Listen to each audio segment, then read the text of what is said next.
just paid for fuel without cash through POS, completely a cashless transaction. Now, the banker to this filling station will be able to receive the record of how much I paid, what was paid, and what date this transaction took place. Before now, this was impossible. It was a completely blind business. But that was the case until 2015, when a company called Team Apt developed a solution called Monitor, another kind of monitor, that now helps banks to analyze these POS transactions. We shall be speaking to them on this edition of Bounce Masterclass. You are welcome. My name is Jonah Mokpoko. Let's go and have a chat with the team at the Team Apt.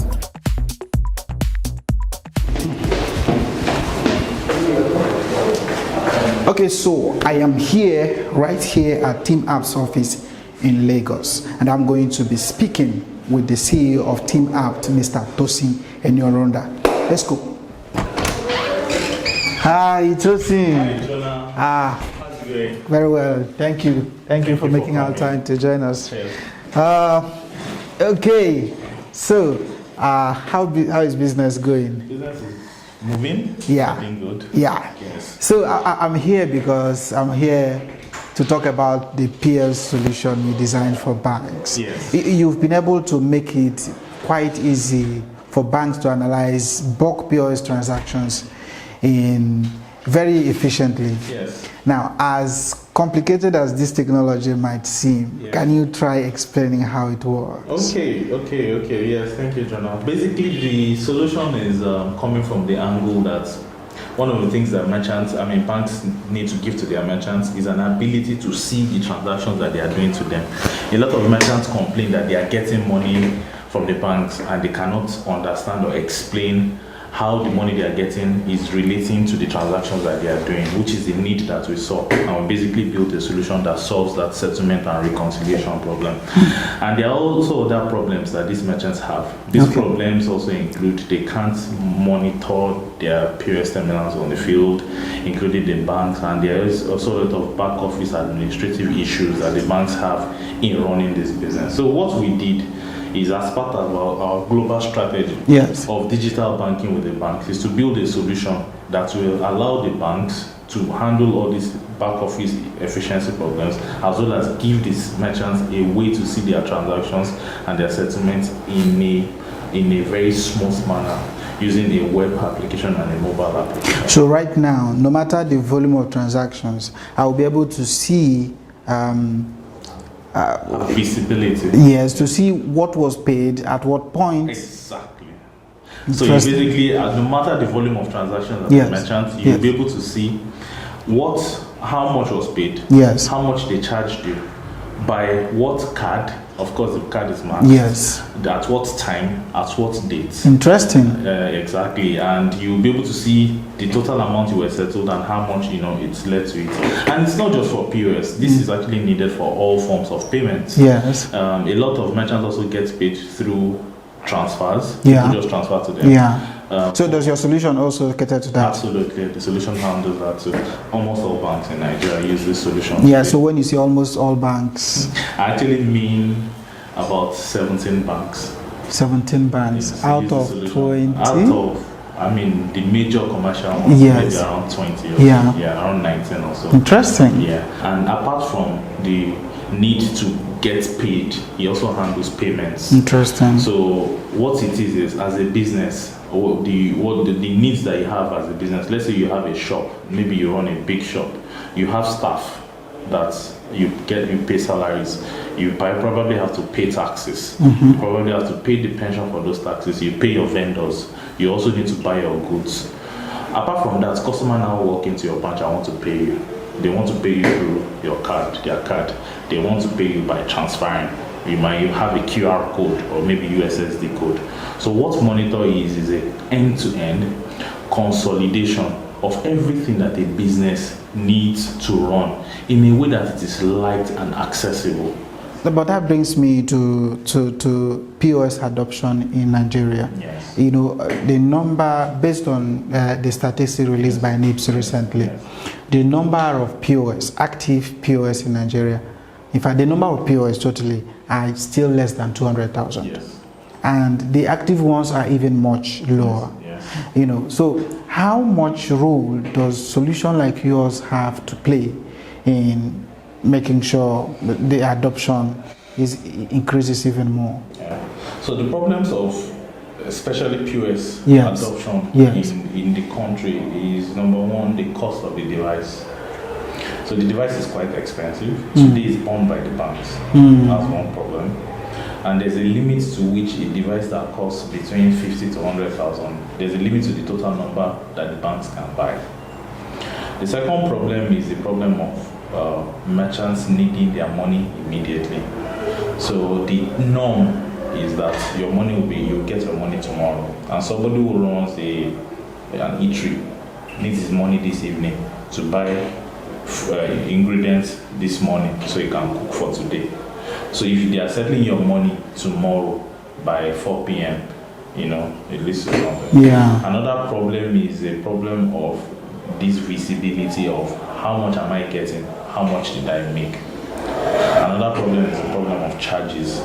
So merchants feel that being charged 0.75% is high, and it is understandable because when your margin is 1%, and they're collecting 0.75%.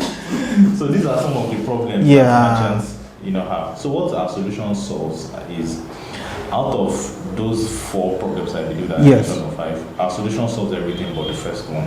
Okay, which is not the cost of acquisition. So the first one is a exchange rate problem, because exchange rate went up, the price of the devices also went up. But is it possible to make this thing locally here? Yes, anything is possible.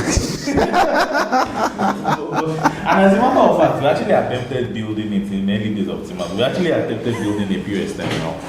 But the challenge is, it is still going to be, maybe save 30% on it, because it's still going to be expensive because of the individual cost of the components. So right now, there is no foreseeable way of making it cheaper unless the exchange rate goes down. That's the easiest route, to be honest. Another route is to maybe not use full POS terminals. There are smaller devices that are called MPOS, mobile POS. Yeah. They are supposed to be cheaper, like $50 to $100. So that paired with a phone will do the same work. The problem with that one is it's more cumbersome because you need to carry 2 things. Yeah, and then people must have a smartphone. And they must have a smartphone. That's the problem with that one. And it's hard doing that in shops. The second problem of transactions being settled the next day is that Monitor, fortunately today, solves that problem. Okay. You can get your money almost immediately, or at least very early the next day, so that you can have access to your money and go and buy your stuff. The third problem of seeing your charges and being, of course, that's one of the basic things that the solution also solves, allows you to see everything. And the fourth one, which is essentially the charge that is expensive, is that we also found a way to work with banks in which banks now bear that cost on behalf of the customer if your volumes are right. So those are some other things that we solve. The solution also, helps retail. That's the average guy on the field. There are some banks today that use this solution now to, give to their own customers. That's everyday you and me. One of that bank is red, another one is green. So love that. Another one is thank you for that. I'm very. If you download the red banks app or the green banks app, it's essentially be our application, and you will have some of the great experiences. So what we do is, aside making these merchants happy, we also want the everyday guy, because that's what makes a lot of people. Merchants are maybe how many in the country? Maybe 2 million, but 40 million, 50 million people are the everyday guys on the street. So that is another thing that we also focus on, towards driving our mission of facilitating financial happiness. Yo, what up, ladies and gentlemen? It's your favorite boy, Amo Shine. Yeah, Mr. Song is the Kingmaker. If we're not that, Leo the Silver. Fanika, Angel. always download Bounce News. Bounce News. Bounce News app from The Google Play Store. and your Apple Store. It's fun. Keep bouncing.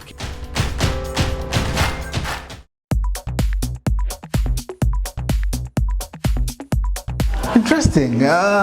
You guys are barely about 3 years in business, Yes. and you've come quite far. The interesting thing, as I have learned, is you haven't raised a single dime. Yeah. Is actually one of the reasons I said I must come here to speak to you. From any investor. How did you do that? Well, I think we believe in the fact that if you have value, people will pay you for it. So the way it just happened is in starting, I saved up some money and got some small projects, and basically we started small and built this. And when we built it, our customers paid us for it. We put that money and fed it back into the business, and here we are. It's as simple as that. In Nigeria today, especially in Lagos, there are hundreds of startups, Yes. for instance, who are bootstrapping. Yes. And some would hold on for maybe a year or two. If run out of cash, they close shop, no matter how innovative their ideas could be. What lessons can you share with those kinds of startups? Good question. And funny enough, I actually wrote a blog post on Medium about the same thing. There are a lot of things that you need to do, but it is broken down simply into get enough money, reduce your cost. That's it.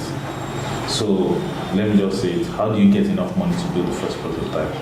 Number one is you need to find a way to raise cheap equity, either by saving or by borrowing from friends and family. But not from banks. Banks, it's hard to borrow such from banks. You can, but it's hard because you will need to have a collateral, and as a startup, you probably don't even have resources anyway. The second is you need to also get your clients to start paying you upfront, and you need to start doing jobs that are not your core line of business just to survive. And I'll give you an example. There's a popular company called Airbnb. Yes, of course. Airbnb, guess what? Sold cereals. It's like cereal cornflakes. They sold cornflakes in their early days. Airbnb is a software company that provides accommodation. Yes. Exactly. Not the hotel. Yeah. Type.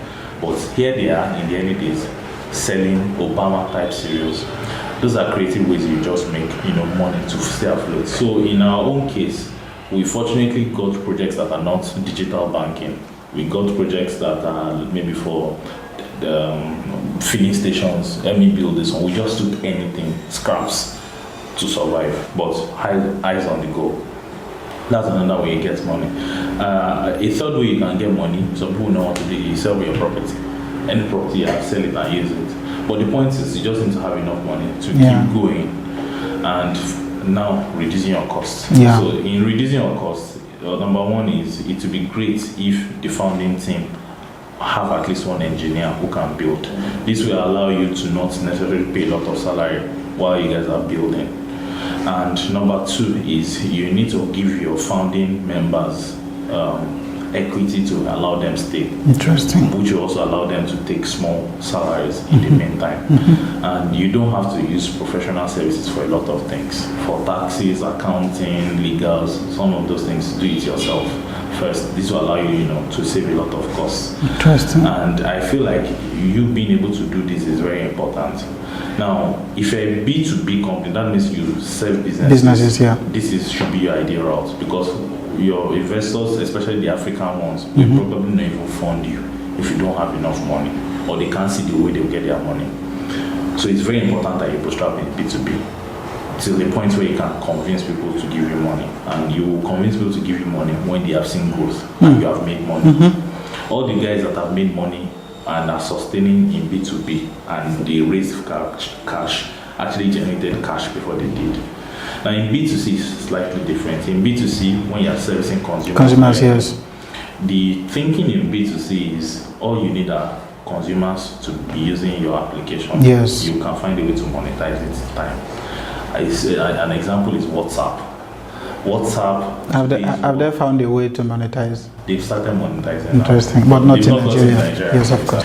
So in summary, for anybody to be able to start and run a software business, and I'm talking to software specifically, if you're in a B2B environment, reduce your cost, generate money by doing projects that are not related to you, while putting your eyes on the goal, get your customers to pay you upfront, and start with your savings. But it's very important to know that this idea will work or this idea will not work, so that you don't waste your time. In B2C, just make sure that you demonstrate numbers so you get it funded. But don't get caught in the glamour of raising capital. I have friends that have raised capital and wish they don't. And that brings me to the question: you've come this far, and your company is now worth several $1 million. Yes. Do you at any point wish to raise capital? Yes, team out to raise capital eventually. Yeah, but maybe do you have any time frame projections? Yes, before the end of the year or say next year, we're going to raise capital, and we need to raise capital for a few reasons. Yeah. One is further growth. Yeah. So we've demonstrated growth now. Investors are actually very interested in us now, and we think that we can expand beyond the shops Of Nigeria. Fantastic. So yes. And secondly is every entrepreneur does a business, and they also feel like at some time they want to exit. So I'm not saying I'm exiting. Okay. But I also have team members that don't mind, exiting, which is one of the things that you need to do to your early staff. They need to find a way out. They need to know that in 5 years I can do this. Yes. So it is important to bring in outsiders that can facilitate that. And that brings me to my last question. One of the most popular products you guys have built that's out there is Alert by Wema Bank. Yes. How much? What can you tell us something about it, and how much do you think this has influenced your growth? Okay, so Alert by Wema, we're one of the major teams. We're not the only team that built Alert by Wema, but we built some major part of it. Alert teams, or however, took over, and they're the ones running it now. But the project was a pivotal project. In the fact that yes, at that time we're already doing digital banking, but it was one of the projects that put us in the limelight. The visibility that it gave to us, that these are one of the guys that worked on the project.